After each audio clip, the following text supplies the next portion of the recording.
Наурыз мейрамы қарсаңында Невзоровтар отбасы атындағы бейнелеу өнер музейі «Тарих сыр шертеді» атты көрмесін ашады. Музейдің жеке қорынан өткізілетін бұл көрмеде 100-ден астам кескіндеме, графика, қолөнер туындылары ұсынылған. Наурыз жыл басы, ұлыстың ұлы күні. Күн мен түннің теңелетін, жер арқасы кеңіп, күллі тіршілік әлем қайта гүлдейтін табиғат мерекесі. Әлемнің жандану, жаңару кезеңі көптеген суретшілер шығармашылығына арқау болды. Графика саласының барлық техникаларын жетік меңгерген, сөзді суретке айналдырудың хас шебері Исабаевтың көрмеде қойылған той, бейбітшілік композициялары қазақ халқының салт дәстүр, ырым жоралғы көріністерінен сыр шертеді.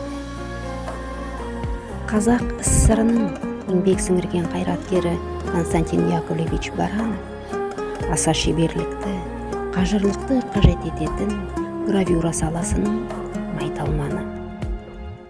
Оны өз шығармашылығында шебер көрсете білді.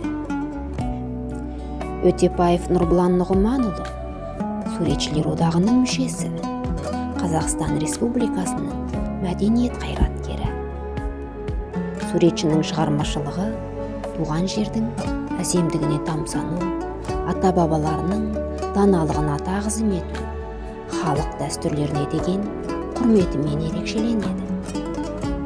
Өтепаевтың шығармалары қазақ даласының рухына, сұлулығына, музыкасына толы. Әлемдік көркем мәдениетте де, Қазақстан мәдениетінде де Евгений Матвеевич Сидоркиннің шығармашылығы ерекше орын алады. Өзге елде туылған адам шығармашылығында қазақ халық поэзиясының сарқылмас байлығы мен даналығы қанығып, бүкіл ұлттық нақышты сүйіспеншілікпен бейнелеуі таң қалдырады. Қонаққа деп аталатын бұл туынды өз алдына Қазақстанға танымал қуыршақ жасау шебері Веденева Ольга Борисовнаның жұмысына арқау болды. Семейлік суретші Валентин Христолюбовтың «Киіз үй мен пейзаж» көркем шығармасынан мамыражай, тыныш күй сәті сезіледі. Көктемнің жайма шуақ райы, жайлаудың беймарал өмірін бейнелеген суретшінің картинасын жазуда таңдаған түстік шешімі ерекше.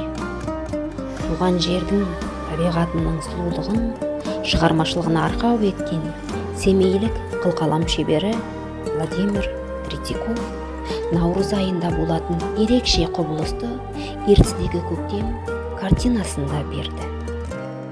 Третьяков қылқаламының әр ізінен табиғат сұлулығына шынайы таңдану, оның кез келген көрінісінен әдемілікті, сұлулықты көріп қана қоймай, көрерменге жеткізуге деген құштарлық сезіледі.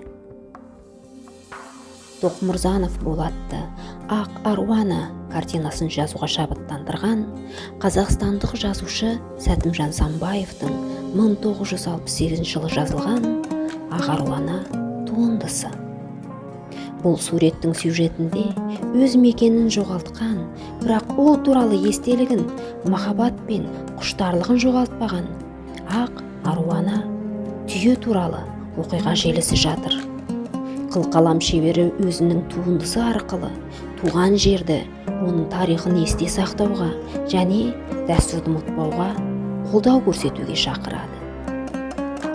Қазақстан суретшілер одағының мүшесі, өмірін ұстаздыққа арнаған Рашид Абдуллаұлының Баян-өлгейдегі ақсақал туындысы. Суретші қырда қалған қазақтың отанына деген сағынышын, сүйіспеншілігін қарияның бейнесі арқылы бере білді.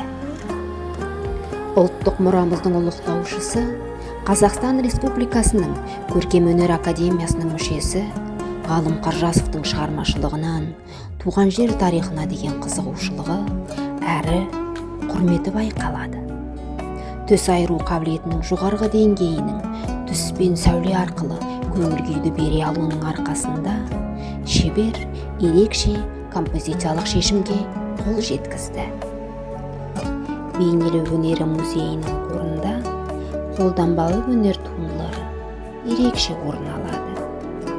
Қазақ ұлттық мәдениетінің ең байырғы, аса құнды салаларының бірі қол өнері. Қазақ халқында ши тоқу, оған жүн орап, өрнектеп безендіру ісі ғасырлар бойы атадан балаға мирас болып келе жатқан өнер. Халық шеберінің талғамын, шеберлігін көрсететін бұйымдардың бірі түрлі түсті жіппен өрнектеліп, кестеленген түс кілем. Мұқанов Малик қолөнерші ретінде өзіндік дара қолтаңбасымен ғана ерекшеленіп қоймай, туған жері мен өскен елін перзенттік махаббатпен жырлай алған біртуар шебер. Сақ, ғұн, үйсін дәуірінен бастау алған қазақ зергерлік өнерін 19-20 ғасыр зергерлері өте биік сатыға көтерді. Осы кезеңде металл әшекейлеу өз алдына қолөнерлік өндіріске айналды. Зергерлер негізінен қоғамның барлық әлеуметтік топтарының сұранысына ие болған әйелдердің әшекей бұйымдарын жасауда эстетикалық жағын ғана емес, сондай-ақ діни идеологиялық, әдет-ғұрыптық, салт-дәстүрлік маңыздылықтарында ескеріп жасады. Көрмеде қойылған Қазақстан суретшілерінің, қолөнершілерінің шығармашылығына қарап, олардың ұлы даланың кең жазира даласына, халқына, салтына деген ыстық ықыласын сеземіз.